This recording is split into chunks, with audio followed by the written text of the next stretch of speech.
termasuk yang didik anak, tolong semua yang punya anak dan yang akan punya anak, jangan lolos dari 4 hal.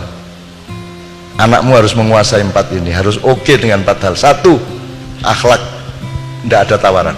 Akhlakul karimah, tidak ada tawaran.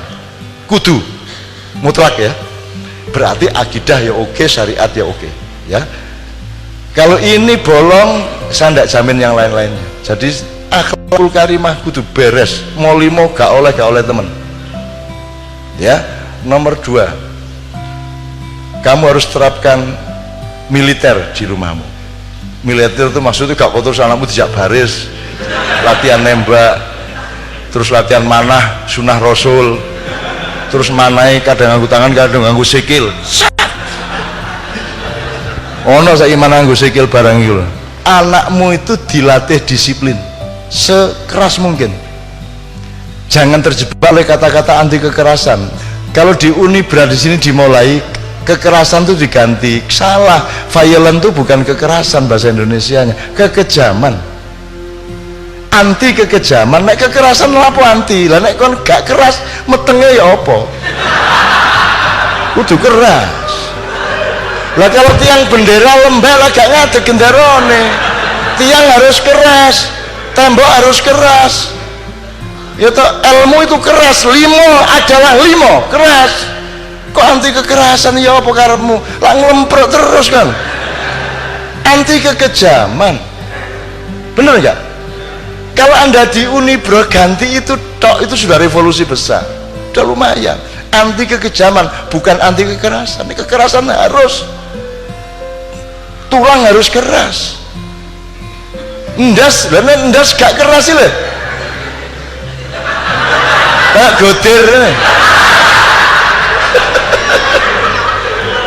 Lah nek ndasmu gotir ya apa? Ya kudu keras. Gimana toh ini bahasa Indonesia ini gimana toh ya Allah? Anti kekejaman.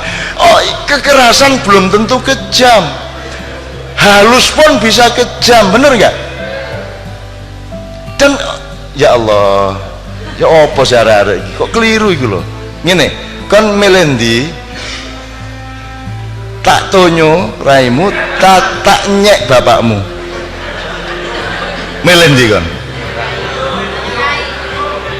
Kejem di ngenyek bapakmu tan nonyo raimu. Utawa ngene wis gak nyek bapak wis. Kon milih tak kampleng tak idoni. Yang mana yang kejam?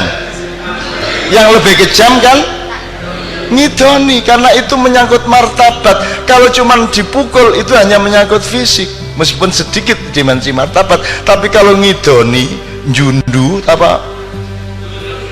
Yang jundu itu sudah mulai kekejaman. Apa mana kok nyeluk kon dengan nama bapakmu? Ya, misalnya loh, misal jenenge bapak sampean jenenge. Paiti, oke. Kon regane. Di, gelem kan. Kalau langsung berabak toh, ya lah ya. Padahal apa salahnya? Wong itu nama bapakmu. Dan tidak ada urusan pukul, tidak ada urusan ngampleng, tapi itu kan kekejaman yang luar biasa, betul enggak? Tolong difilnah itu mas kata itu adalah anti kekejaman, bukan anti kekerasan. Keras kok enggak boleh. Makanya yang nomor 2 tadi harus anak harus mengalami kekerasan. Kekerasan itu adalah sembayang titik, kudu gelem titik, tangi titik, iki wis jam 5:30 adus titik, keras. Nek luwes gak sekolah anakmu. Ya enggak? Nek lembek gak dadi kan. Mudah-mudahan ini kelihatannya cuma ilmu kata, tapi ternyata sangat substansial, ya mas ya. Oke, iki manco, iki makan jawab. 2 ya, akhlak, militer, disiplin. Nomor 3, akuntansi. Perkenalkan anakmu, biasakan anakmu untuk menghitung segala sesuatu, bukan ngitung dalam arti udil, tapi memanage, ngerti hitungannya. Nek aku ngene ibuku atine ya apa, nek aku ngene guruku ya apa, nek aku ngene meneh terus aku ya apa. Jadi punya hitung-hitungan terhadap kehidupan. Syukur punya hitungan bisnis, punya hitungan manajemen. Tapi dengan akhlak yang bagus dan disiplin yang juga sudah bagus, dia tidak mungkin menjadi bisnis oriented atau kapitalis. Kapitalisasi boleh sebagai salah satu unsur dari karier yang berakhlakul karimah, tapi tidak boleh kapitalisme menjadi pusat perilaku hidupmu, kan gitu. Tapi tetap kudu ngerti, tetap kudu ngerti yang ketiga akuntansi ini, ya. Kecil diperkenalkan dijak ngitung, arek cilik lak gak ro Bu, ono arek SMP kelas 1 ngomong ini, mah mbok sudah toh ke ATM toh, kan tinggal ngambil. Lu gak ono duit, gak iso jelasno ibu nih. Jadi anak itu dipikirnya kotak itu tempat uang, kita punya kartu tinggal ngambil, kan padahal urusannya adalah kita punya simpanan apa tidak, kan gitu. Anak ini ndak ngerti, nah harus dipingin ngerti. Jadi njaluk opo dikandani, sik ya iki gak apa-apa tak tukokno tapi kan rul ya iki regane sakene meneh-meneh nek kon misale gak iso tuku ngene-ngene iki aja getun, mulai saiki kudu sinau nyambut gawe, kudu sinau akuntansi. Jadi anak saya itu beli apa saja diajak ngitung sama ibunya, bahwa kamu besok-besok belum tuh bisa beli ini, kalau sekarang kamu ingin makanan ini, minuman ini, es krim itu, jangan lupa besok-besok kamu harus beli sendiri, tidak bisa mendapatkan saya atau ibumu untuk membelikan. Kamu harus mulai ngitung hidup. Jadi akuntansi itu maksud saya. Jadi muhasabah kalau bahasa Arabnya, muhasabatul hayat. Nomor 4 IT. Jangan ada yang tidak menguasai IT di wilayah apapun. Syukur Anda menjadi programmer, sebab seluruh penipuan yang menyangkut Anda itu yang ngerjain adalah programmer. Sehingga konsentrasi sarafmu ngene mergo ndelok film ngene, omongan ngene, itu semua programmer. Jadi Anda harus jadi programmer. Paling tidak fardu kifayah. Harus ada di antara Anda yang menjadi programmer. Itu ya. Anda harus menguasai server, Anda harus menguasai macam-macam. Kalau perlu Anda juga hacker-hacker dan cracker-cracker. Dalam arti untuk perjuangan gitu ya, dalam arti untuk perjuangan itu ya teman-teman sekalian ya. Ini titipan pertanyaan dari teman-teman saya juga. Namanya siapa nama? Yusi dari FK. Bagaimana ya sikap kita sebagai seorang pendidik menghadapi perubahan kebudayaan di kalangan mahasiswa saat ini? Misalnya dalam hal praktis, mungkin dalam cara berpakaian, cara berhubungan dengan dosennya yang kalau dilihat dari zaman saya dulu sangat berbeda dengan sekarang. Bagaimana kita supaya para dosen ini punya keluasan hati dan cara mengarahkan yang benar, karena dikit-dikit kalau kita mengarahkan sesuai dengan peraturan, saya rasa seperti yang diungkapkan tadi bahwa peraturan itu adalah di bawah dari akhlak, tapi cara mengikatkan akhlak yang benar itu seperti apa supaya kita juga nggak disalahkan karena melanggar HAM ini kan nggak masalah karena ini hak saya seperti itu. Saya kira terima kasih. Saya dari Gusti, mana Gusti tadi? Fakta teoritis bukan fakta empiris. Anak didik, apa jenis Yusi? Tak kasih tahu ya Mbak, yang dimaksud perubahan budaya itu soal apa misalnya? Berpakaian, kon tak kandani ya. Berpakaiannya anak muda sekarang tuh jauh lebih bagus daripada tahun 70-80. Ojo geragas-geragas, tapi wis lumayan nih. Kamu tahu dulu, Anda pernah dengar Saking Lautan Jilbab? Di zaman saya SMA ku, arek SMA ku roke sakmene. Ada masih banyak fotonya. Tahun 70-an tuh roke arek SMA sakmene iki lho. Masih Sidratul Muntaha. Loh. Temenan iku termasuk SMA Muhammadiyah, SMA Islam sakmene roke. Jadi sakilan teko dengkul iki. Itu tahun 70-an seperti itu. Kemudian kita bikin orang mulai pakai jilbab dikit-dikit, terus saya memperjuangkan jilbab, saya keliling bikin nekat, saya bikin idiom lautan jilbab. Zaman itu belum ada orang pakai jilbab satu pun. Kemudian mulai pakai mahasiswa pertama, baru kemudian ibu-ibu kelas menengah, kemudian ibu-ibu di pasar, mulai sekarang benar-benar lautan jilbab. Aku biyen iku wani ngomong lautan iku janjane ya mergo gak roh. Nek aku sadar betul gak wani ngomong lautan, lagi kolam jilbab wis lumayan.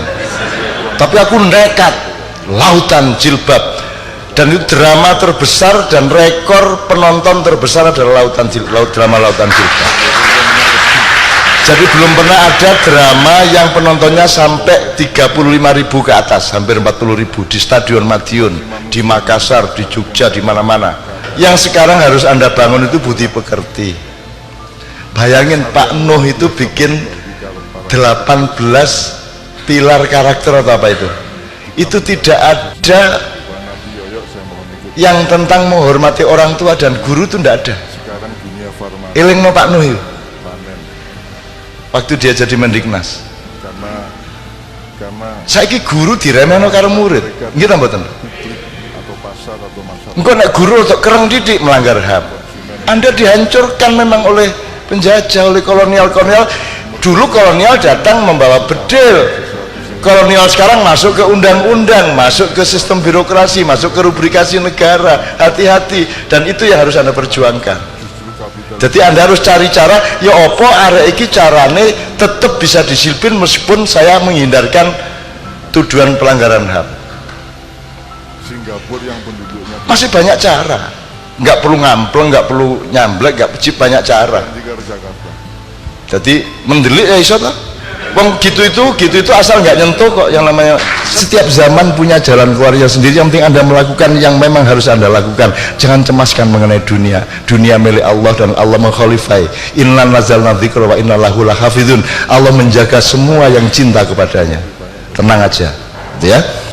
Rodok ngeluh meneh iki, tak dudu sing gak gawe iki. Oke. Ndak mendidik anak itu saya ndak bisa, Dek. Ndak bisa mendidik anak. Daripada Singapura. Yang namanya mendidik anak itu adalah kita mempelajari Tuhan maunya apa, Secara ilmu pengetahuan. dia itu siapa, itu kita kuntit terus. Yang namanya rampak itu tak kuntit terus, ini siapa, dan Dunia nek Singapura. takjub saya luar biasa kepada Allah gitu loh. Gusti Allah nggak ya apa kayak ngene iki, arek iso kayak ngene iki ya apa. Jadi anak saya itu di sekolahnya dia Tanda bahwa setiap tahun mendapat piala keteladanan. berdasarkan testing apa Kok teladan piye? Dia adalah anak yang sangat berdisiplin, padahal nakal. yang bersangkutan nek Lu kok iso kan oleh piala disiplin? Apa? Ya, enggak sih. Itu tak enggak sih, itu kan juga istilah saja, dia bilang gitu. Terus prakteknya kamu gimana di sekolah kok bisa dapat piala kedisiplinan? Guru-gurunya mengatakan, oh rampak itu anak yang berperan di sekolahannya, dia bukan rampak, dia ngemong teman-temannya, dia tidak pernah emosional, dia selalu ngalah, dia selalu menjaga keseimbangan. Jadi nek konco-koncone ku ngomong, wah rampak itu pahlawan kebenaran gitu. Arek cilik-cilik ngomong. Tapi saya juga tidak boleh gede-gedein rampak, tidak boleh juga, jangan juga GR-GR sama anak kita. Cuman anak ini memang oleh Allah memang dipasang untuk sesuatu yang sedang saya cari terus-menerus. Jadi jangan meminta anakmu jadi rampak. Sebab rampak itu juga tidak sama dengan saya, tidak sama dengan Sabrang, tidak sama dengan siapapun. Allah punya maksud, kita teliti terus tiap hari. Jadi jangan mencetak anak, yang penting kita teliti Tuhan maunya apa sama anak ini. Pertanyaan-pertanyaannya yang terakhir kan kemarin, ibunya pergi ke Australia 10 hari, kan saya punya waktu sama rampak ngobrol, berdiskusi macam-macam, dan selama 10 hari sama saya itu tidak ada anak kecilnya sama sekali. Dia bukan anak kecil sama sekali, segala sesuatunya runding, semua gampang, terus tak colong-colong nilai-nilai yang mendasar-mendasar. Terus kemarin begitu ibunya datang, dia berangkat sekolah, saya tanya, Bapak, sip ya kita kemarin kan diskusi banyak nih. Ingat tau kemarin apa saja poinnya yang kita diskusikan? Terus dia ngomong ini, sebentar. Saya sedang mendaftari ayah ini